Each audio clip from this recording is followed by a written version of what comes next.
Ahora, siguiendo con nuestro culto, pasamos al ministerio de la palabra. Hoy vamos a tratar, y lo hacemos bajo el lema o el título temático, la ley en su aspecto escatológico. Forma parte de esa serie que estamos dedicados a la meditación de la ley en sus distintos aspectos. La ley en su aspecto escatológico. Tengamos unas breves lecturas. Una de ellas está en Mateo 24, 3 al 13. Se trata del sermón escatológico, del sermón profético de Jesús, donde leemos estas palabras. Y sentándose él en el monte de las Olivas, se llegaron a él los discípulos aparte, diciendo: Dinos, ¿cuándo serán estas cosas? ¿Y qué señal habrá de tu venida y del fin del mundo? Y respondiendo Jesús les dijo: Mirad que nadie os engañe, porque vendrán muchos en mi nombre, diciendo: Yo soy el Mesías, y a muchos engañarán. Y oiréis guerras y rumores de guerras. Mirad que no os turbéis, porque es menester que todo esto acontezca, mas aún no es el fin, porque se levantará nación contra nación y reino contra reino, y habrá pestilencias y hambres y terremotos por los lugares. Y todas estas cosas, principios de dolores son. Y entonces os entregarán para ser afligidos, y os matarán, y seréis aborrecidos de todas las gentes por causa de mi nombre. Y muchos entonces serán escandalizados, y se entregarán unos a otros, y unos a otros se aborrecerán. Y muchos falsos profetas se levantarán y engañarán a muchos. Y por haberse multiplicado la maldad, el amor de muchos se enfriará.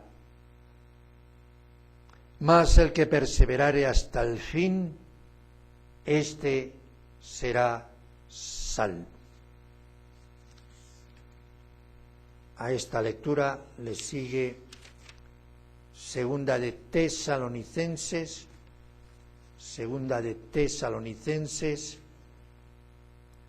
versículos 1 al 12.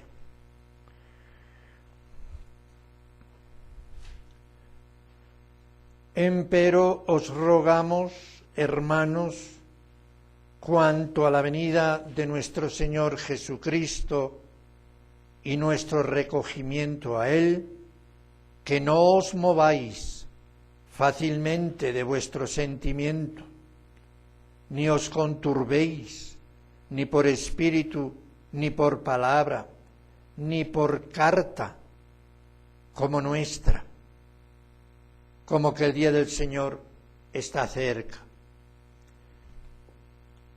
No os engañe nadie en ninguna manera, porque no vendrá sin que antes venga la apostasía y se manifieste el hombre de pecado, el hijo de perdición, oponiéndose y levantándose contra todo lo que se llama Dios o que se adora, tanto que se asiente en el templo de Dios como Dios, haciéndose parecer Dios. ¿No os acordáis que cuando estaba todavía con vosotros os decía esto? Y ahora vosotros sabéis lo que impide para que a su tiempo se manifieste, porque ya está obrando el misterio de la iniquidad. Solamente espera hasta que sea quitado de en medio el que ahora impide. Y entonces será manifestado aquel inicuo al cual el Señor matará con el espíritu de su boca y destruirá con el resplandor de su venida. Aquel inicuo cuyo advenimiento es según operación de Satanás, con gran potencia y señales y milagros mentirosos, y con todo engaño de iniquidad en los que perecen, por cuanto no recibieron el amor de la verdad para ser salvos. Por tanto, pues, les envía Dios operación de error para que crean la mentira, para que sean condenados todos los que no creyeron a la verdad, antes consintieron con la iniquidad. Y con una tercera lectura en segunda de Timoteo,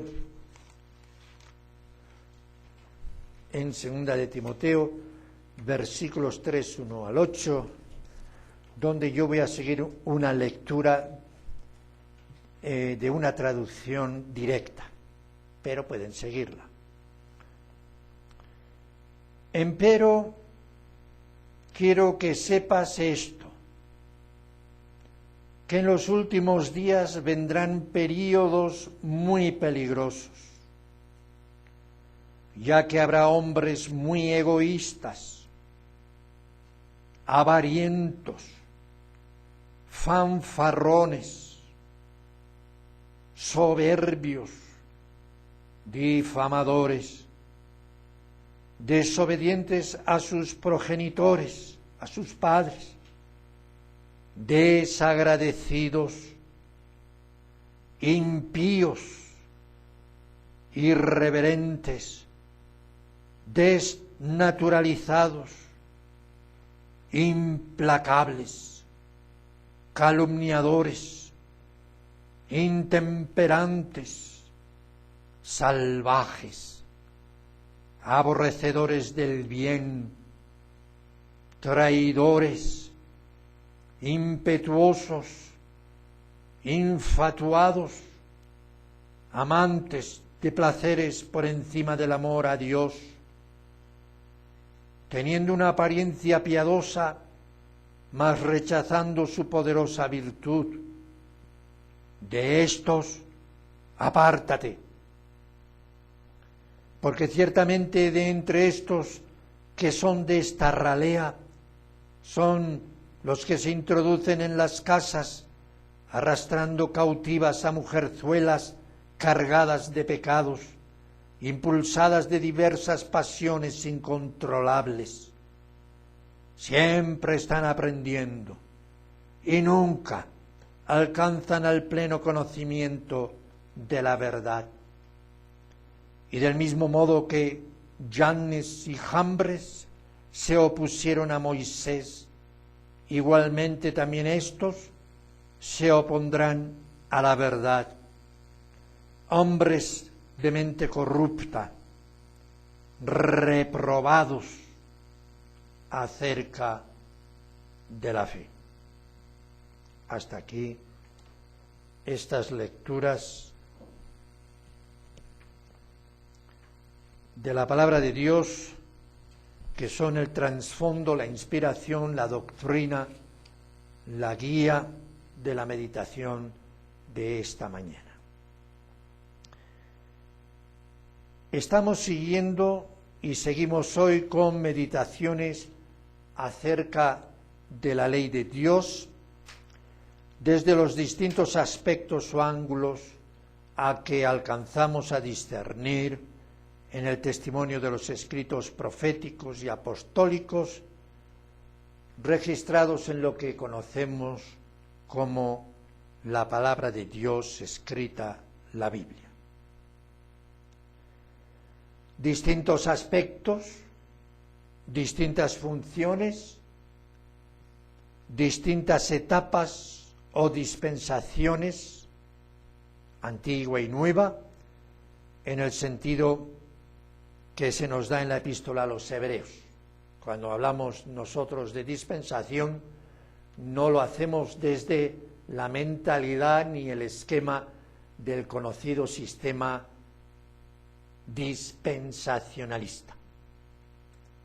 Nosotros no nos negamos el uso de este vocablo, dispensación, pero en su sentido y aplicación dirigida, instruida e inspirada por la epístola del apóstol a los Hebreos. Dispensación antigua, nueva dispensación, dispensación de la ley, dispensación de la gracia. Nos movemos en ese contexto teológico al mencionar dispensación.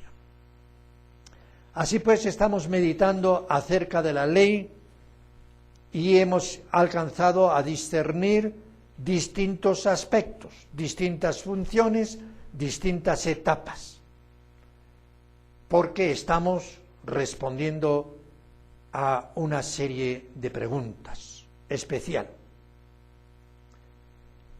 Aquella pregunta de si en la Iglesia está anulada la ley para nosotros como cristianos.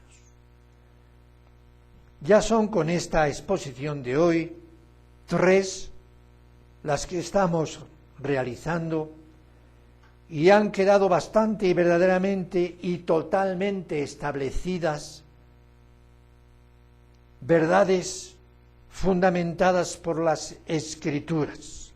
Y hemos dicho, como antes hemos expresado, que está contestada ya esa pregunta, esa interrogante de si está anulada la ley para la Iglesia y para la vida del cristiano.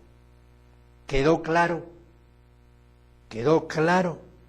que sí, que la ley tiene un lugar.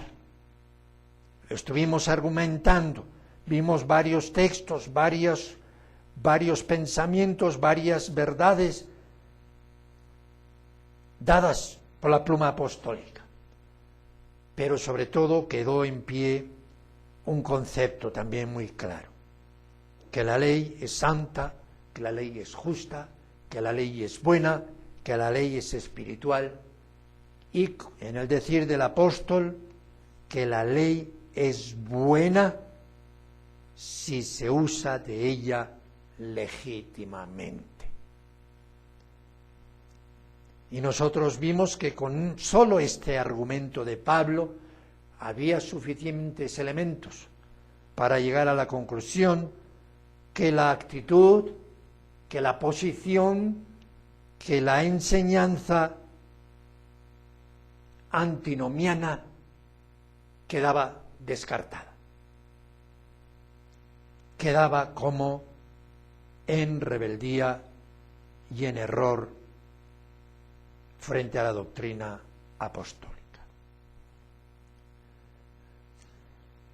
Diferenciamos también, hicimos énfasis en la última exposición precisamente, diferenciamos distintas etapas o contextos históricos y dispensacionales.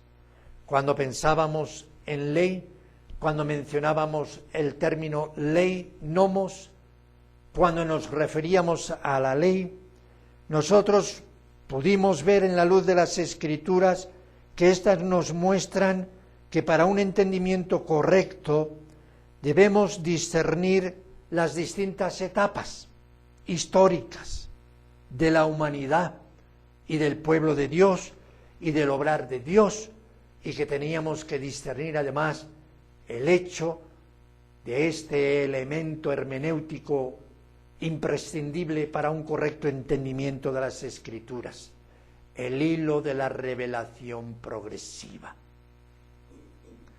Y así pudimos ver que diferenciamos la ley moral presente antes del Sinaí de la ley como pacto con Israel,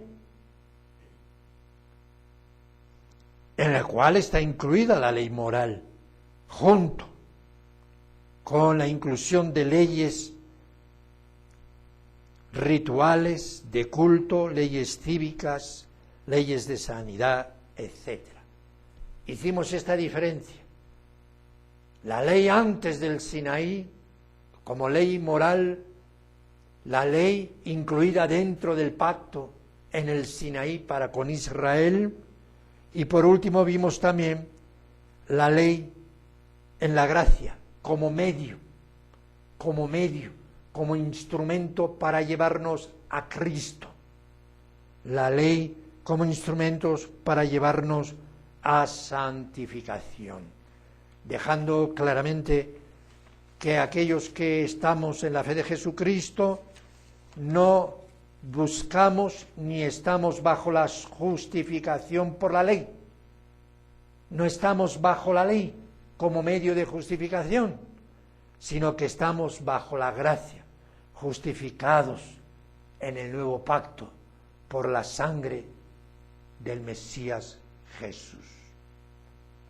Y quedó claro que por el hecho de estar en la fe, la misma respuesta que dio Pablo es la que damos nosotros ante la reacción a la pregunta. Luego, ¿anulamos la ley?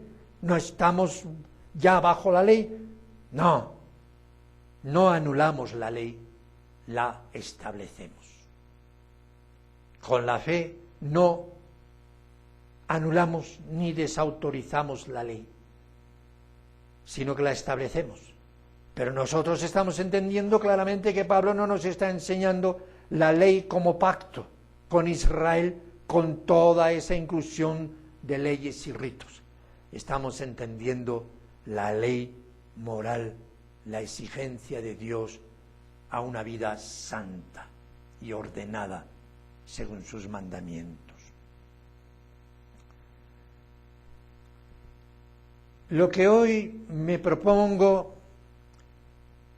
es que meditemos, aunque sea de una forma resumida o esbozando para ayudar a que cada cual luego, propiamente en su intimidad, en su privacidad, luego medite y continúe, pero sí al menos va a tener un esbozo, unas líneas, unas directrices para conducir la meditación, porque hoy lo que me propongo es presentar los aspectos o el aspecto de la ley en su contexto escatológico.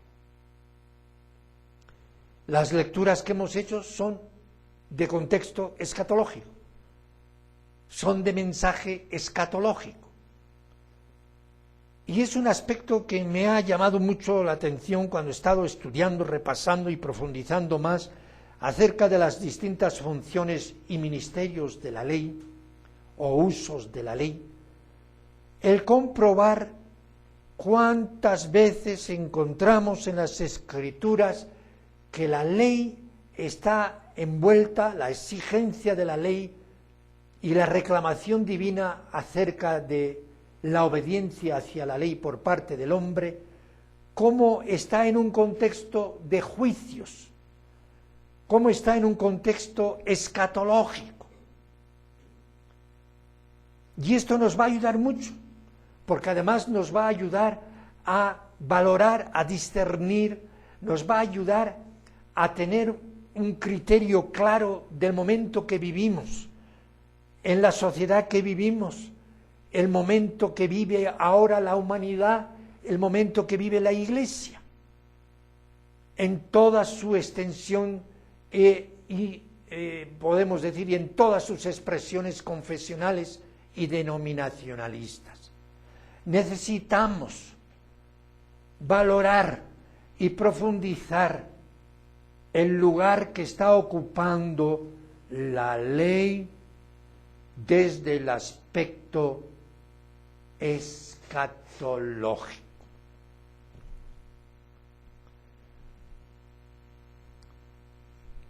Y cuando se trata de este aspecto de la ley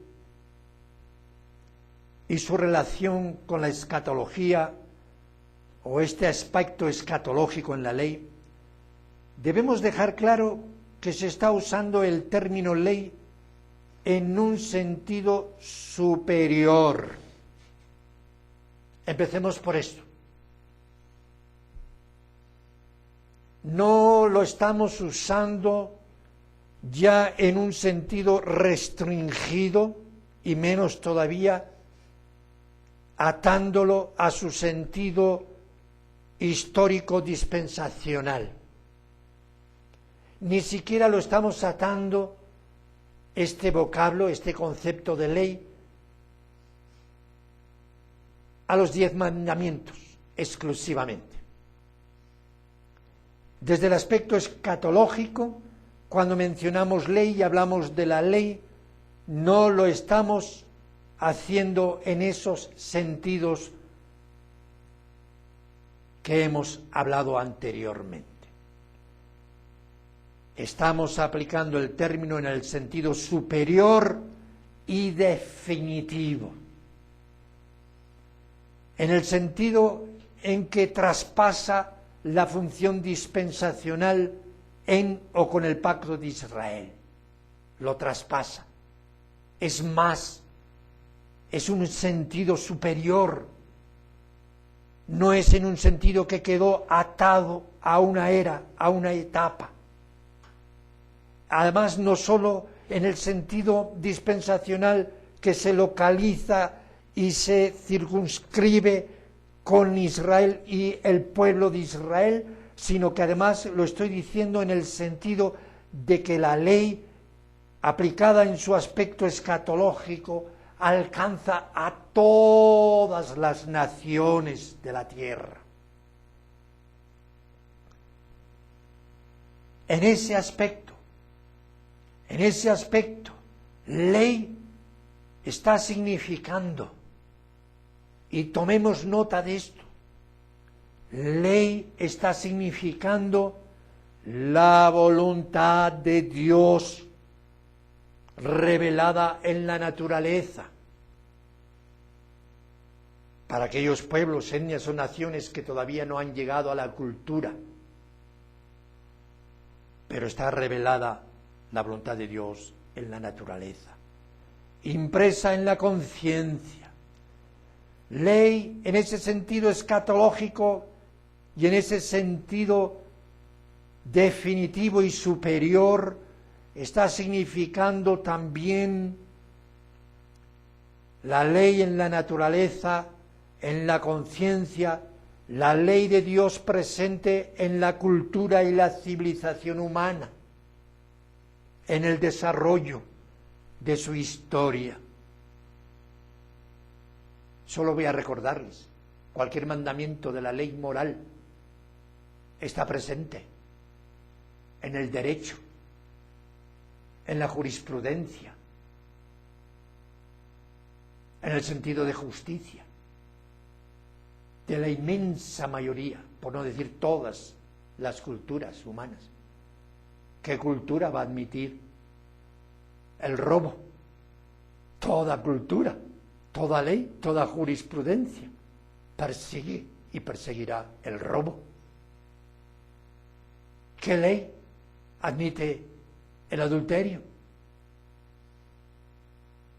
Y así vemos que es verdad, que es una realidad, que es en ese sentido que hablamos de ley, traspasando el aspecto dispensacional con Israel. Incluye, pues, la ley en la naturaleza, en la conciencia del hombre, en la cultura y civilización humana, en su desarrollo y progresión, pero incluye también el testimonio de Israel y su historia. Es decir, la ley también la tenemos que recibir en que Israel ha sido un pueblo testigo.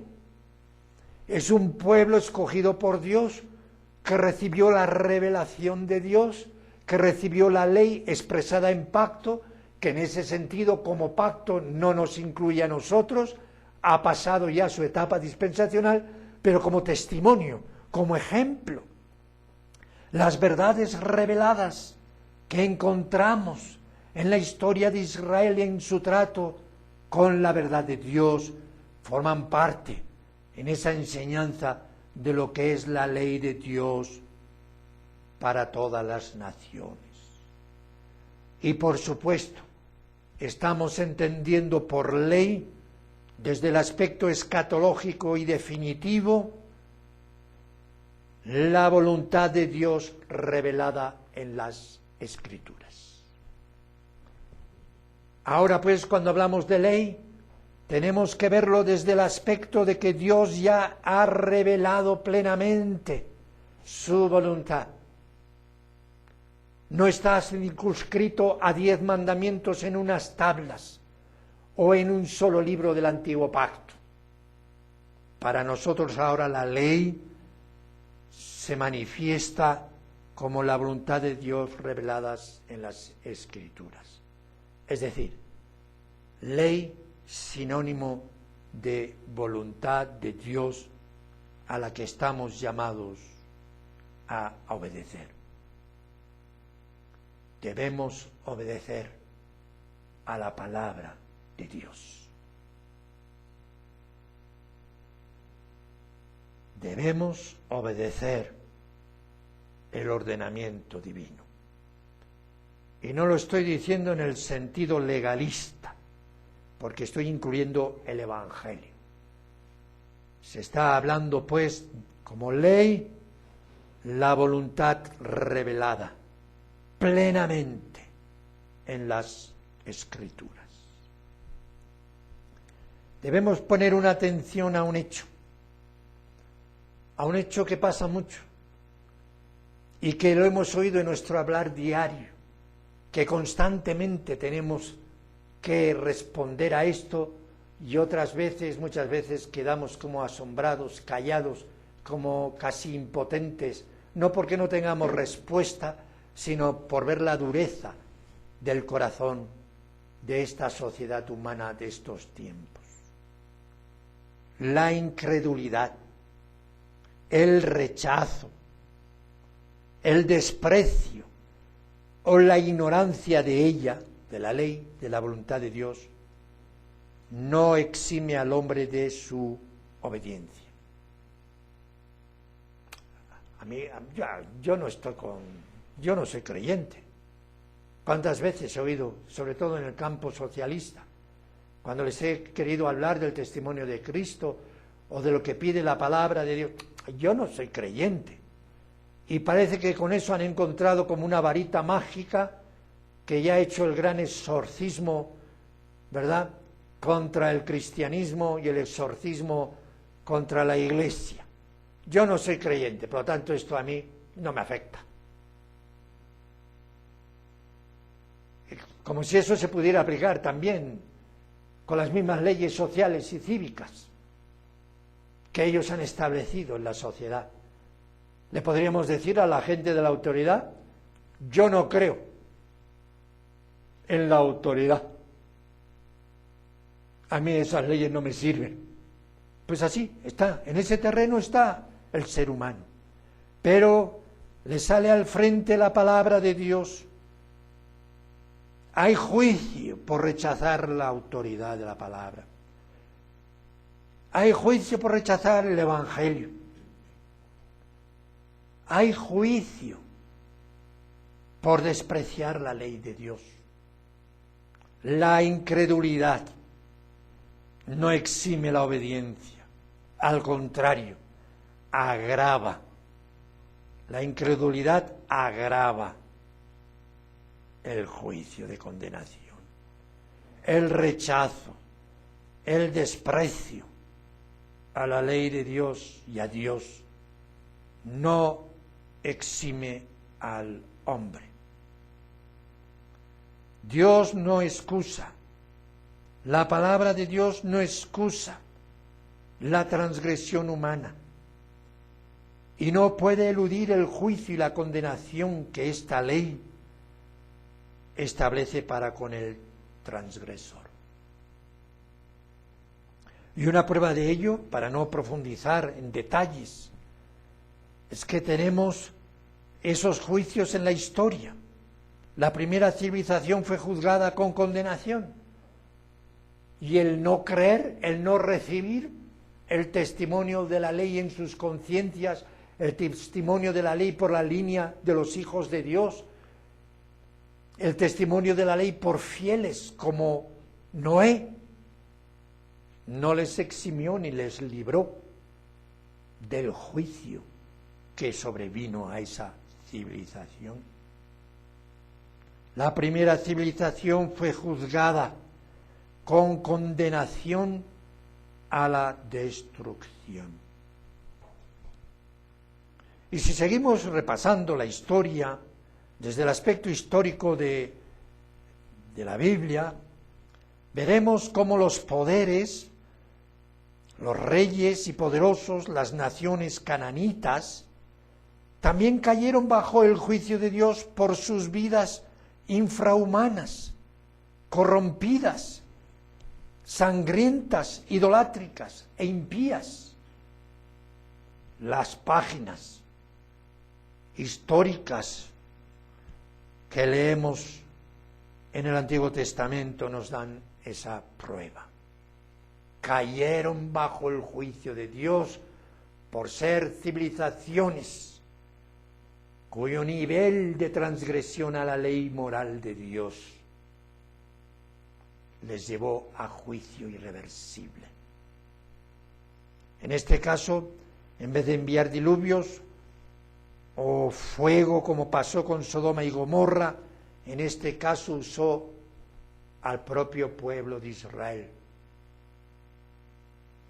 Al pueblo de Israel como la vara, como la espada del juicio de Dios sobre naciones impías, que habían sido juzgadas por ese vivir infrahumano. Y así veríamos las páginas de la historia, como son un testimonio de ello, y viniendo a los tiempos presentes, guerras, imperios que han caído, naciones que se levantan, poderosos que sucumben, forma parte de la historia, pero detrás de ello hemos de ver que hay un juez. Detrás de todo esto hemos de ver que desde que el Hijo de Dios murió y resucitó y se sentó a la diestra de Dios Padre, está gobernando y juzgando. Él es el juez de la historia. Y lo que nosotros no entendemos, en el día del juicio veremos cómo Dios fue obrando y cómo fue juzgando y cómo ha habido una lucha continua, un combate entre los poderes de tinieblas y los poderes de la luz, entre la rebeldía insolente del hombre ante el trono de Dios. El hombre quiere imponer su voluntad y sus leyes y quiere rechazar y rebelarse contra las leyes del Altísimo.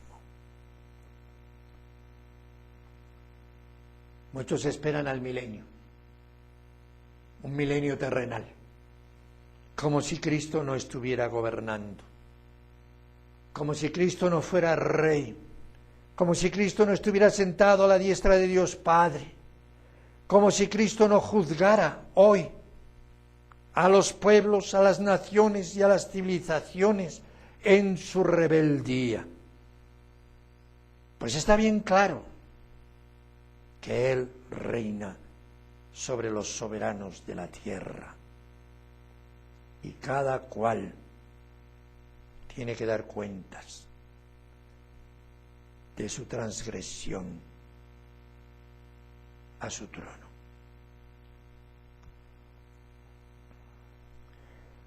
Por otro aspecto, debemos tener en cuenta que cuando nos estamos refiriendo a ley, en ese sentido genérico y definitivo, nos estamos refiriendo a que la ley y el Evangelio son la voluntad definitiva de Dios.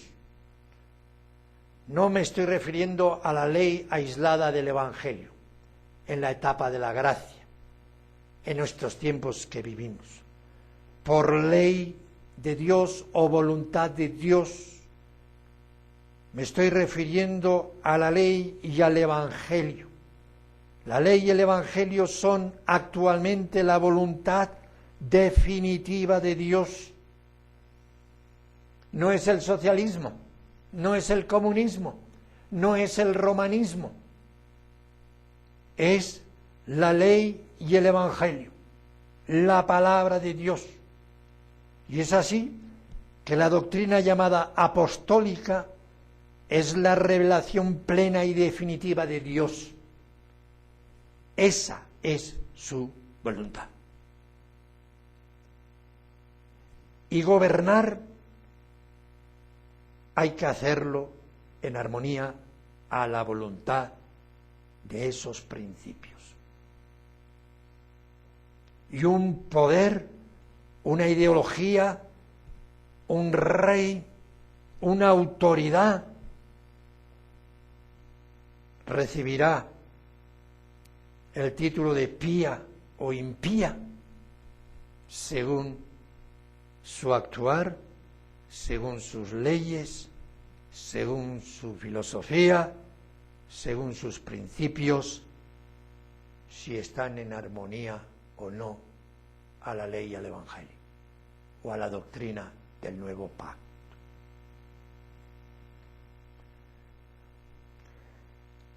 Ha sido contundente la profecía del Salmo 2.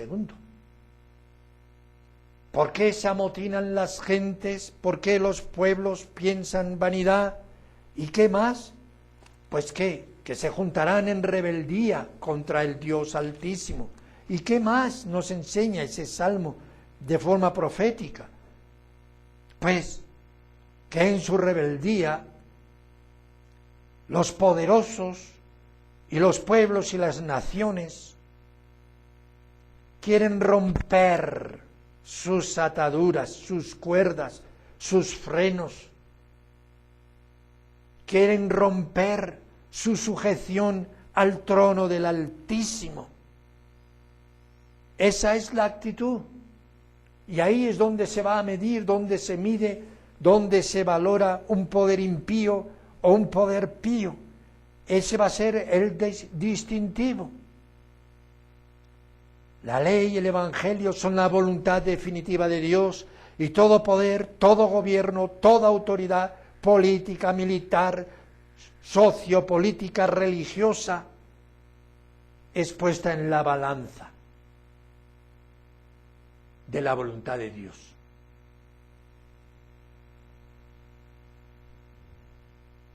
Él dice claramente: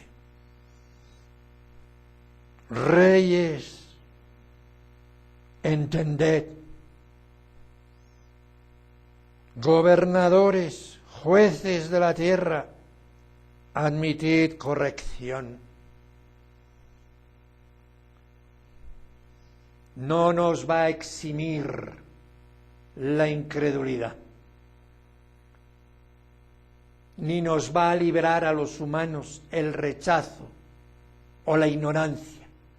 Por mucha jurisprudencia, por mucha ideología política que tengamos, hermosa, bonita a nuestros ojos, pero si nuestro entendimiento de la justicia, si nuestra práctica de la justicia, si nuestro ideal entra en confrontación con la ley de Dios.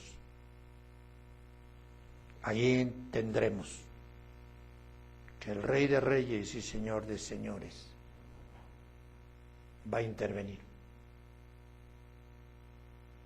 Va a intervenir. Y no va a tolerar esa desobediencia sin que pase su juicio. La apostasía, según hemos visto en Segunda de Tesalonicenses, es anterior al levantamiento del hombre impío. Y esto es aplicado durante toda la historia de la humanidad. Y esto es lo que está tan marcadamente reflejado y señalado en las páginas del Antiguo Testamento. Apostasía significa apartarse, traicionar. Y por lo tanto, el hombre está en apostasía cuando se aparta de la ley de Dios. Apostasía fue lo que ocurrió en el Edén. Apostasía fue lo que ocurrió en la primera civilización. Se habían apartado de la ley de Dios, de la ley natural, hasta el punto que Dios, en una valoración, y parece ser, por la forma que está expresado en Génesis 6, parece ser que Dios personalmente, de alguna forma, Él comprobó la situación, viendo claramente, y vio Yahvé que la malicia de los hombres era mucha en la tierra. O vio Dios que la maldad y que todo el designio del pensamiento del corazón de ellos era de continuo solamente el mal. Esto es la apostasía, y la apostasía conlleva, trae, establece en el poder al hombre impío, al poder impío. El poder del anomos, el hombre sin ley, o contrario a la ley. Esta palabra también podría traducirse por el anarquista, sin Dios, sin patria, sin ley. Podría aplicarse también al revolucionario ateo y al revolucionario sangriento, al revolucionario antidios. También se puede aplicar al poder materialista, reflejado y expresado en el capitalismo, al materialismo corrompido e inhumano. Así pues, la apostasía establece al impío en el poder. Y la apostasía es esto: apartarse de Dios, desechar la ley de Dios.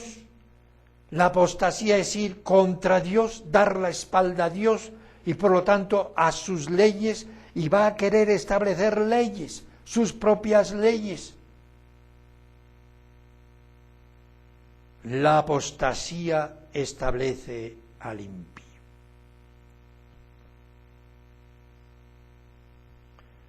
Hoy, en los tiempos que vivimos, discernimos esa descomposición del poder y esa descomposición de la sociedad. Claro que una cultura media, con la sola lectura de páginas de la historia, tanto europea como latinoamericana, como de otras civilizaciones de más allá, del este y del oeste, podemos hablar de descomposición del poder y de descomposición de la sociedad también antes.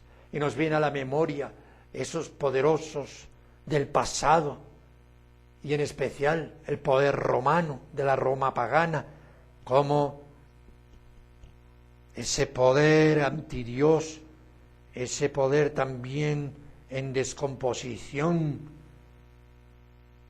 que llegó a descomponer también totalmente la sociedad, conllevó su juicio, las invasiones de los bárbaros.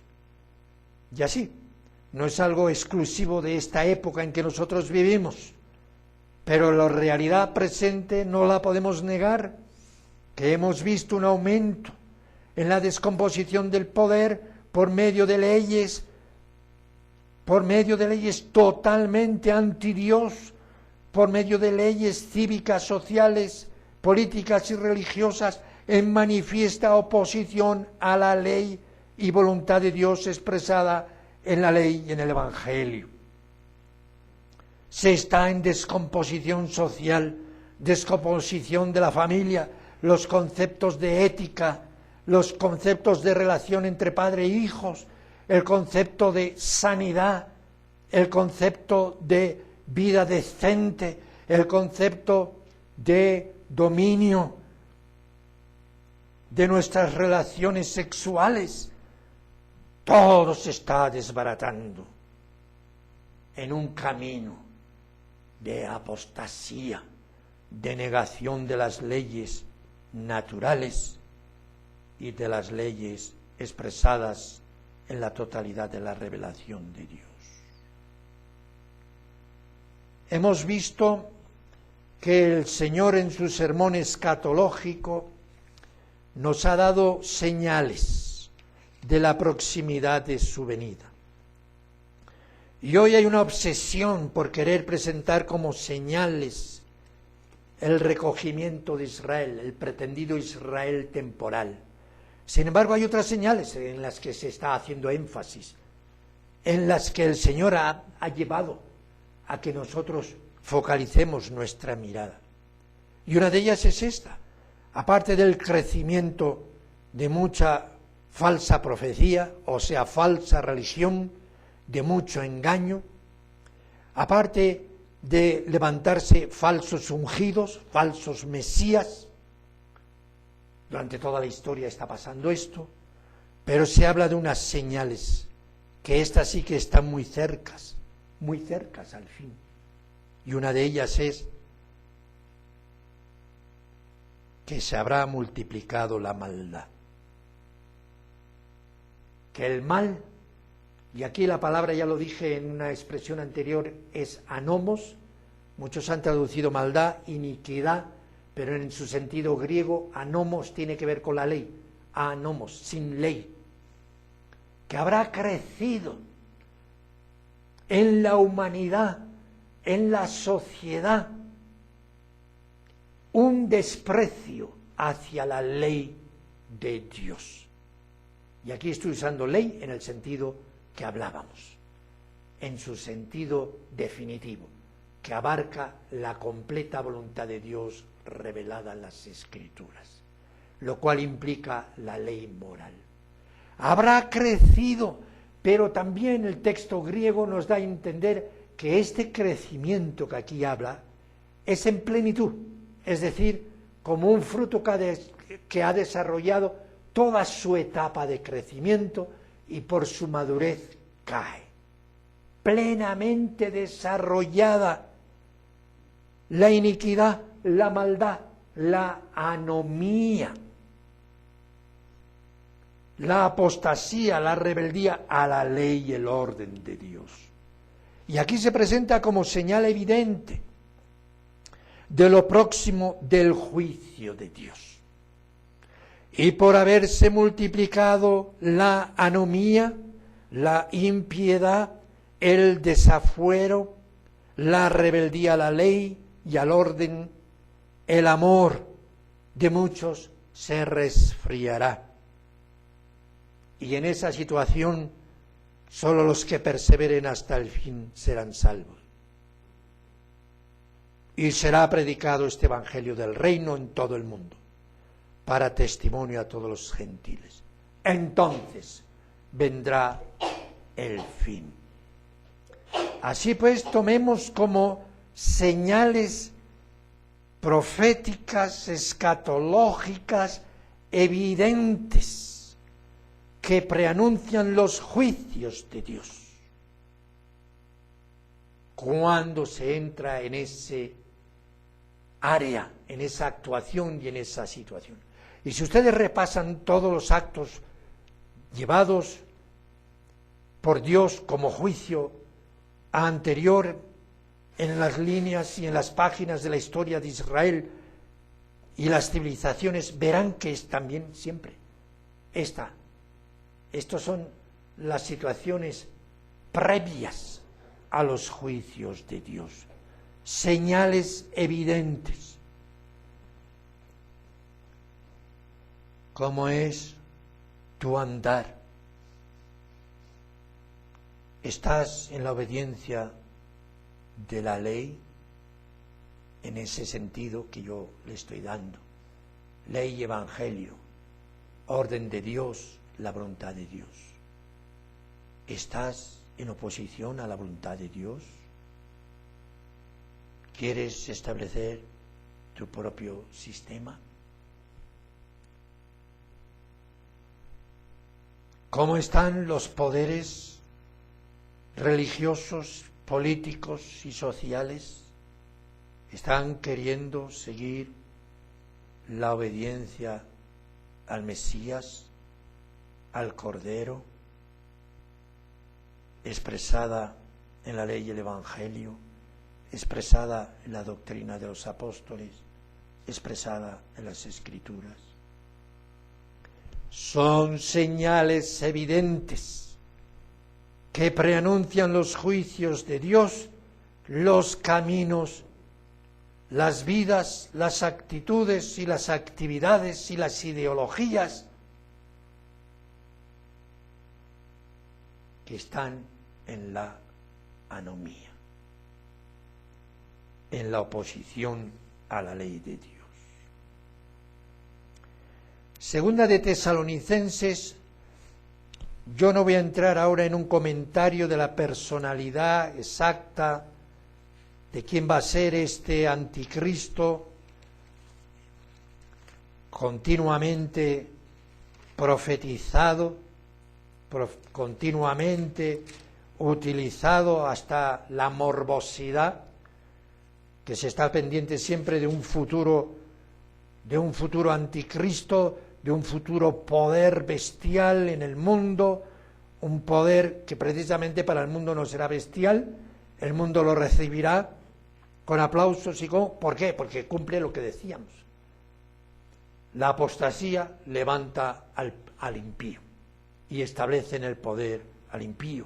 Y si una gran masa, si una gran mayoría está en la apostasía y en la rebeldía ante Dios, tendrá como cabeza y votará y levantará y se someterá al impío.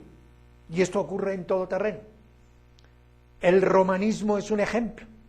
La apostasía romanista, la apostasía de la Iglesia, ha suscitado y ha levantado un poder idolátrico, blasfemo, exaltado. Pero está en armonía a lo que el pueblo está llevando adelante, una rebeldía al orden de Dios, y establece un falso Mesías, un falso ungido, un falso apóstol, un falso sumo pontífice, a la impiedad.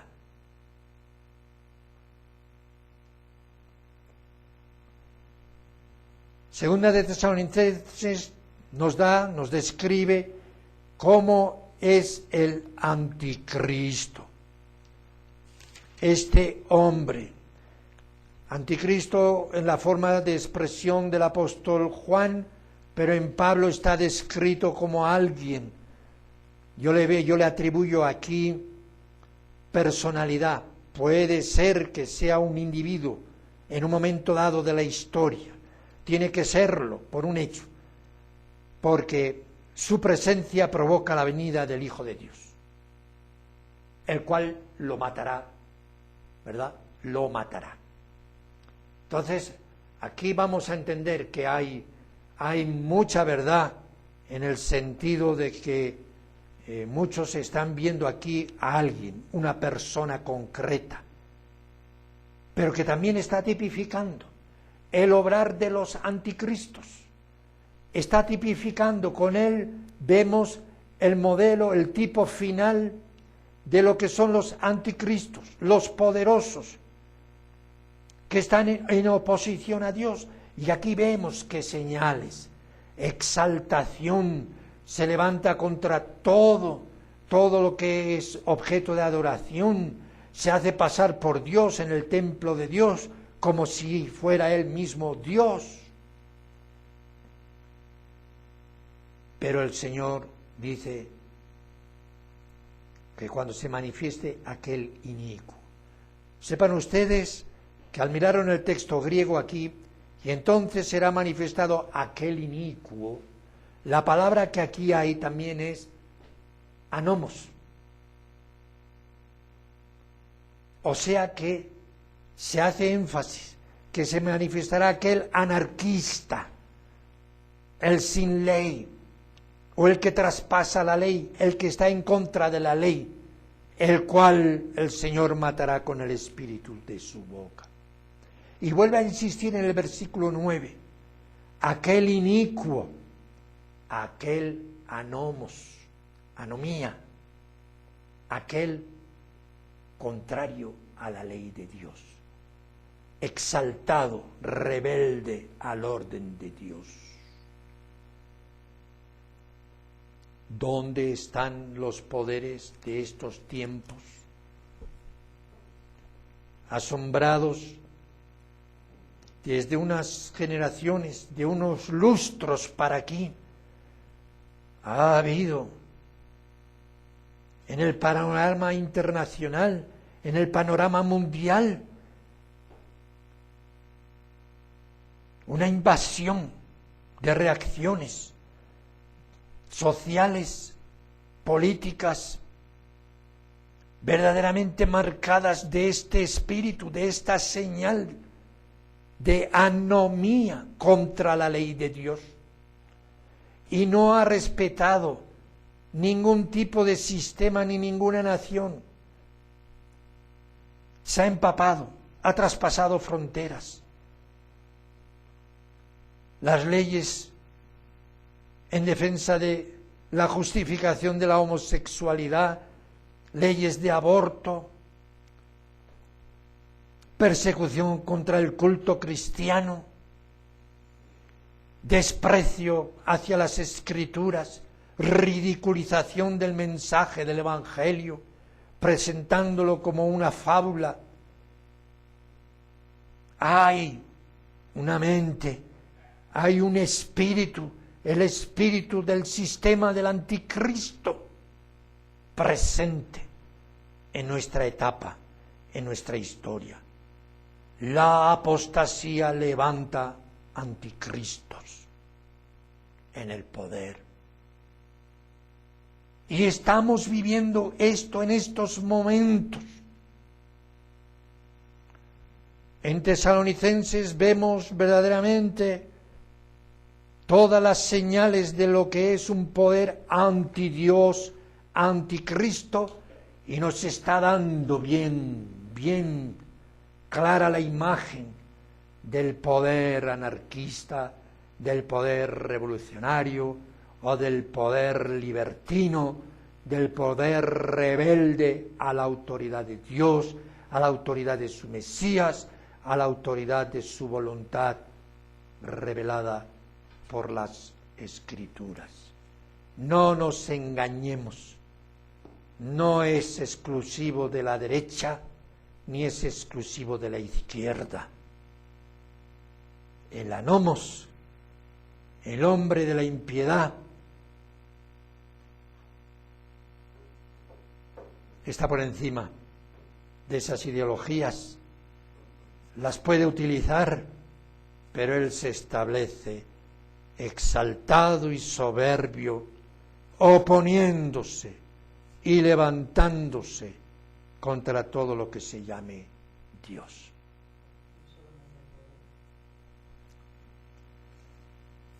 Vivimos pues esa descomposición del poder y descomposición de la sociedad. Las señales son evidentes. Y aplicando a lo que dices, no solo el poder, exactamente, pero el poder expresa lo que el pueblo o la masa ha hecho, hace y suscita y sube en el poder. Y lo hemos visto en esta lectura a Timoteo. ¿Qué decimos? Empero quiero que sepas esto, que en los últimos días vendrán periodos peligrosos. Estas son las palabras proféticas. Estas palabras, el apóstol está simplemente aplicando lo que hemos leído en el sermón profético. Lo traslada y nos da aquí una lista de qué clase de hombres va a predominar en la sociedad. Hombres muy egoístas, y está toda esta lista, que vale la pena, que sería muy útil que cada uno leyéramos cada una de estas expresiones y hagamos unas valoraciones morales de lo que implica esto. El hombre de la impiedad a nivel social, a nivel pueblo. Esta clase de hombres. La humanidad y los poderosos se rebelan contra el trono del Mesías de Dios. No soportan sujetarse a su gobierno de justicia. No soportan su señorío ni sus leyes expresadas en la palabra, expresadas en el Evangelio y descritas y aplicadas por él mismo en el Sermón del Monte. Se ridiculiza la fe cristiana. Se desprecia la autoridad de la palabra de Dios. El hombre se somete al exaltado. El hombre o la humanidad reprobada desecha al Cordero y admira a la bestia. Y ese es su juicio final y profetizado. ¡Qué contraste! Desecha al Cordero, admira a la bestia. Y ahora, mientras hay tiempo, y esto es una llamada en forma urgente, mientras hay tiempo, el pecador que ha sido despertado a su condición y a la situación profética que se vive, debe arrepentirse y recibir la gracia del perdón y de la limpieza en el Evangelio del Mesías Jesús. Debe recibir la gracia que le pacifica con Dios y humildemente someterse al señorío de Jesús Mesías, el Hijo de David, el Hijo de Abraham, el Hijo de Dios. Dos señales o distintivos están registrados en el testimonio profético de Juan Apóstol y que ya mencionamos en algún momento en anteriores exposiciones. Uno de ellos es esto que estamos hablando. Recuerden, entonces el dragón fue airado contra la mujer. La mujer es el tipo de la iglesia, es la iglesia. Y se fue a hacer guerra contra los otros de la simiente de ella, es decir, la descendencia de la iglesia que nació en Jerusalén, en la cual incluye a los gentiles, y en el pasar de los siglos, el remanente entre las naciones. Les fue a hacer guerra el dragón, los cuales guardan los mandamientos de Dios y tienen el testimonio del Mesías. Atención a esto. La cristiandad apóstata rompe con ambos. Su libertinaje y relajación los lleva a la transgresión continua de la ley o la voluntad revelada de Dios. Y los lleva a romper el pacto con el Mesías. Les lleva a romper. Quieren y siguen a otros señores, principalmente al César, expresado por medio de líderes políticos impíos y rebeldes a la fe del Evangelio. Dos señales que caracterizan al verdadero pueblo de Dios en los últimos tiempos: su actitud para con los ordenamientos de Dios y el tener el testimonio del Mesías. Cuidado, cómo leemos, cómo entendemos, cómo interpretamos la historia. El hombre reprobado, la humanidad reprobada, desecha al Cordero, pero admira a la bestia.